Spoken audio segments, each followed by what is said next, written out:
नमस्कार, जय हिंद। आप देख रहे खबर राजस्थान में, आपके साथ जी के लिए। चुनाव नतीजे में आज चुनाव नतीजे हैं। चुनाव नतीजे में एनडीए अपना बहुमत हासिल कर चुकी है। लगभग 290 सीटें पार एनडीए कब पहुंच चुकी है और इंडिया गठबंधन लगभग 200 सीटें पार पहुंच चुकी है। बीजेपी लगभग 241 सीट जीत रही है।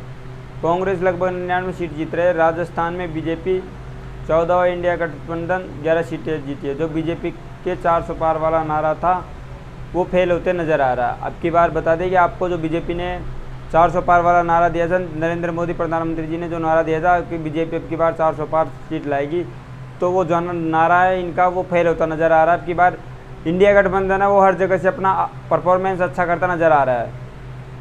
400 पार वाला नारा इनका बिल्कुल फेल होता नज़र आ रहा है।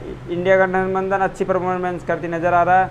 मध्य प्रदेश में बीजेपी 29 की 29 सीट लाने में सक्षम रही है।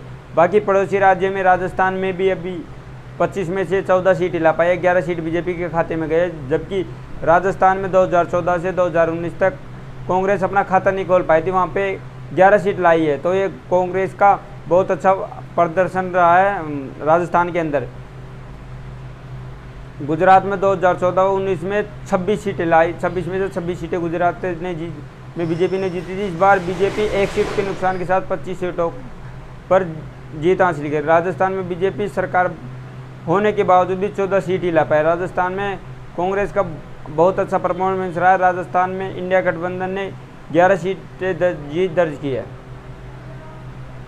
उत्तर प्रदेश में भी अब की बार एनडीए को बहुत बड़ा झटका लगा, खासतौर से बीजेपी को बहुत बड़ा झटका लगा, जहाँ पे उनके पास फायर ब्रांड नेता होने के बाद, योगी आदित्यनाथ जी का ब्रांड नेता होने के बाद भी बीजेपी अपना परफॉर्मेंस अच्छा नहीं कर पाया। अब की बार उत्तर प्रदेश में एनडीए को अब की बार अपनी सरकार होने के बावजूद भी योगी जी का जादू नहीं चल पाया। राम मंदिर बनाने का श्रेय लेने वाली बीजेपी अयोध्या से अपनी सीट नहीं निकाल पाई। एनडीए उत्तर प्रदेश में 36 सीट जीत पाई है।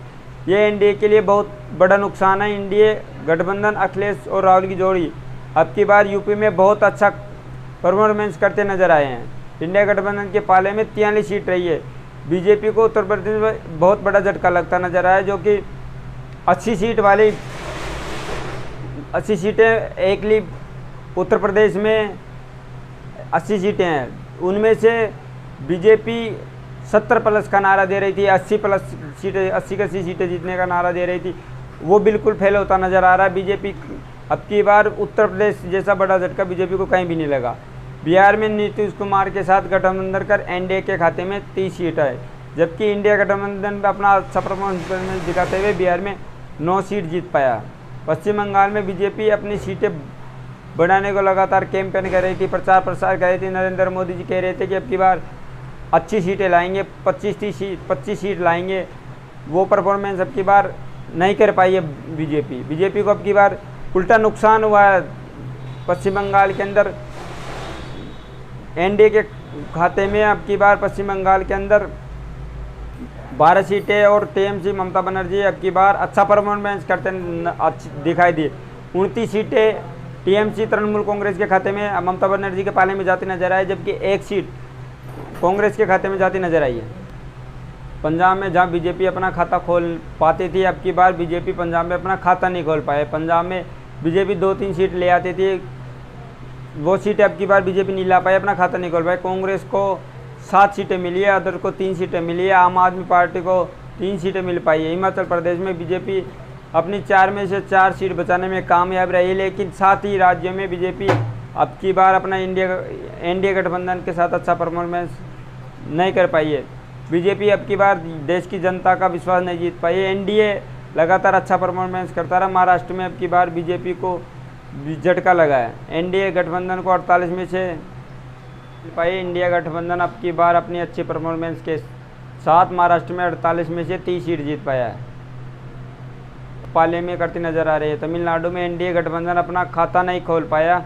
39 की 39 सीटें इंडिया गठबंधन अपने खाते में अपने पाले में नजर करते हैं। कर्नाटक में एनडीए 28 में से 19 सीट अपनी तरफ करती नजर आई, जबकि कांग्रेस ने अपने पाले में 9 सीट लाने में सक्षम रही। छत्तीसगढ़ में बीजेपी 1 सीट के नुकसान के साथ 10 सीट ला पाई है। कांग्रेस के खाते में भी छत्तीसगढ़ में 1 सीट अपने पाले में करते नजर आए। उत्तराखंड में बीजेपी 5 में से 5 सीट बचाने में कामयाब रहे। वैसे तो एनडीए को बहुमत से पार है, एनडीए तीसरी बार सरकार बनाने में बहुमत पार है, उनके पास बहुमत है सरकार बनाने के लिए। लेकिन नीतीश कुमार और अगर इंडिया गठबंधन की तरफ जाते हैं, जिस प्रकार शरद खबरें सामने आ रही है कि शरद पवार लगातार बात कर रहे हैं, नीतीश कुमार को उप मुख्यमंत्री बनाने तक का ऑफर दिया जा रहा, तो अगर नीतीश कुमार पलटू राम के नाम से जाने जाते हैं, अगर पलटू राम फिर से अगर इंडिया गठबंधन के साथ जाते हैं तो इंडिया गठबंधन भी अपनी सरकार बना सकता है। और चंद्रबाबू नायडू भी अगर इंडिया गठबंधन के साथ जाते हैं तो इंडिया गठबंधन अपनी सरकार बनाता नजर आ रहा है, क्योंकि ममता बनर्जी के पास 39 सांसद है जो कि इंडिया गठबंधन के साथ जाते नजर आ रहे हैं। नीतीश कुमार लगातार मुख्यमंत्री पद पर रहे हैं, लेकिन सरकार उलट पुलट होती रही है, लेकिन बिहार में मुख्यमंत्री पद पर नीतीश कुमार ही है। तो नीतीश कुमार को इंडिया गठबंधन की तरफ से उप प्रधानमंत्री बनने तक का ऑफर दिया जा रहा है और उनसे कहा जा रहा है कि आप मनचाहे मंत्री पद ले सकते हैं। तो देखने वाली बात होगी कि नीतीश कुमार आप किसकी तरफ अपना पाला एनडीए की तरफ रखते हैं या इंडिया गठबंधन की तरफ जाते हैं। अगर इंडिया गठबंधन की तरफ नीतीश कुमार और चंद्रबाबू नायडू जाते हैं तो इंडिया गठबंधन अवश्य अपनी सरकार बना लेगा। अब की बार नरेंद्र मोदी की सरकार, एनडीए सरकार बुरी तरह से फंस चुकी है। नरेंद्र मोदी जी का जो 400 पार का नारा था वो अब की बार बिल्कुल 100% फेल होता नजर आ रहा है। राजस्थान, महाराष्ट्र, यूपी, बिहार जैसे राज्यों में नरेंद्र मोदी को नुकसान होता नजर आ रहा है, एनडीए को नुकसान होता नजर आया है जैसे नज़र आ रहा है। अब की बार एनडीए को बहुत तगड़ा झटका लगा। वैसे एनडीए तीसरी बार हैट्रिक लगाने में कामयाब तो रही है, लेकिन देखने वाली बात ये होगी कि अगर नीतीश कुमार नहीं पलटे तो एनडीए अपनी सरकार बना सकती है। बाकी अगर नीतीश कुमार पलट जाते हैं तो एनडीए की सरकार किसी भी हालत में नहीं चल पाएगी। दर्शकों का नमस्कार, जय हिंद, जय भारत। अगर हमारी न्यूज़ आपको पसंद आई हो तो चैनल को लाइक शेयर सब्सक्राइब करें।